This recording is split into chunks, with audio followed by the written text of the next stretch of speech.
Hello, I am the melancholy Mr. Daycock, and today I'm going to be teaching you about geometric sequences. Now, what is a geometric sequence? A geometric sequence is very simple. It's almost exactly the same as an arithmetic sequence, but with one key difference. So, here's an example of a geometric sequence, not series, we'll get on series next time. The example of a geometric sequence is 3, 6, 12, 24, 48.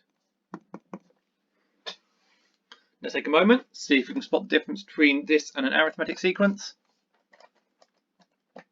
Okay, and the difference is that each time we go up, rather than adding the same thing, we're multiplying by the same thing. Each time in this case, we're multiplying by 2. And what that tells us is, now rather than having a first term and a common difference, every two terms have a common ratio. 6 divided by 3 is 2. 12 divided by 6 is 2. 24 divided by 12 is 2. There is a common ratio between every two terms, not a common difference. We're not subtracting, we're dividing. And as such, we treat it in a very similar way. We're going to say for this sequence, A, the first term is 3, and R for the common ratio is 2. What that does mean is our generalized form of our sequence looks a little bit different. So obviously the first term is still A, but then the next term is A times R for a generalized term. Then it's A times R squared. Then it's A times R cubed. And remember, this is the first term. This is the second. This is the third. This is the fourth.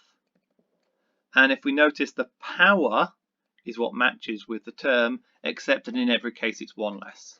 And so our generalized formula is un equal to ar to the power of n minus 1.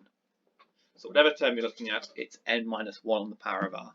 Again, completely analogous to the arithmetic sequence, where it's a plus n minus 1 times d. In this case, because we're multiplying, you've got multiply here and a power here. So basically just a step up from arithmetic sequences. So with that in mind, let's have a go at some problems. The first three terms of a geometric sequence are 4, 2, and 1. Find an expression for the nth term and find the 7th term.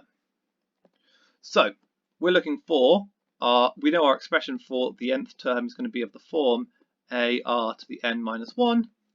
A is easy, a equals 4. Brilliant. What does r equal? Well, r is the common ratio, so it's equal to 2 divided by 4, or it's equal to 1 divided by 2, but both of those give us an answer of a half. And so our generalized form, our un, is going to be equal to 4 times by 1/2 to the power of n minus 1. And this is our generalized form. Okay, and find the 7th term. Well, that's easy. u7 is going to be equal to 4 times by 1/2 to the power of 7 minus 1, which is going to be 4 multiplied by 1/2 to the power of 6. A half to the power of 6, do it on your calculator if you're not sure, but it's going to be 1 over 64, so it's equal to 4 multiplied by 1 over 64, which is equal to 4 over 64, and that's just going to give us 1 over 16. And there we go. This here is u7 as requested, and this here is our generalized form as requested.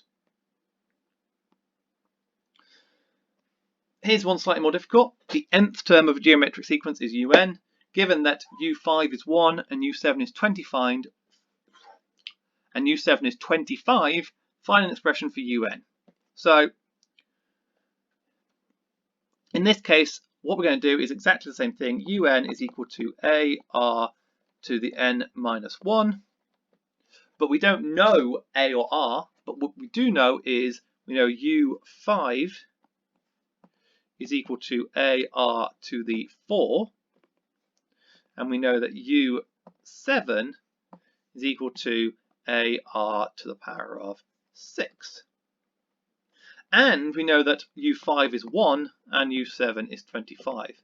And so now we have a pair of simultaneous equations, but with things being multiplied, not subtracted or added. So what we need to do is, rather than add the two equations together or subtract them, we actually want to divide them.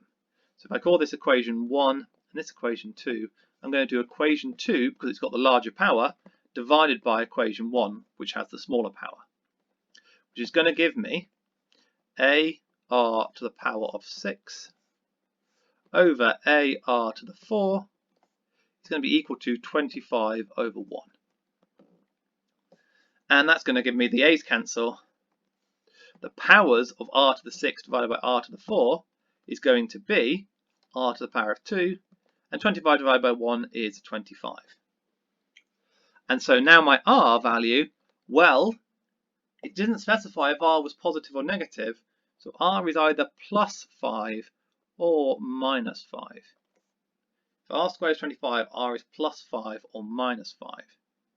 So now we have a couple of options. It could be the case that un is equal to a multiplied by 5 to the power of n minus 1, or it could be un is equal to a multiplied by negative 5 to the power of n minus 1. Either way, we need to plug it back in and find a. So we know that ar to the 4 was equal to 1. Now, if I plug in 5 or negative 5 to the power of 4, it's going to end up as the same power, so that actually doesn't matter. So our a is multiplied by 5 to the power of 4, and 5 to the power of 4 is equal to negative 5 to the power of 4, so I don't need to worry about that.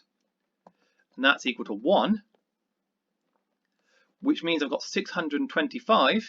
Again, use your calculator if you need to. 625a is equal to 1, and so a is equal to 1 over 625. And so our general formula is going to be un is equal to 1 over 625 multiplied by 5 to the n minus 1, or, and this is really important, 1 over 625 multiplied by negative 5 to the n minus 1. And we do not have enough information from the question to identify whether it's 5 or minus 5. So either option is acceptable. Everything else we know exactly, but the 5 or minus 5 we don't know, so we need to put both down. Okay, thank you very much for watching, and I'll see you in the next video.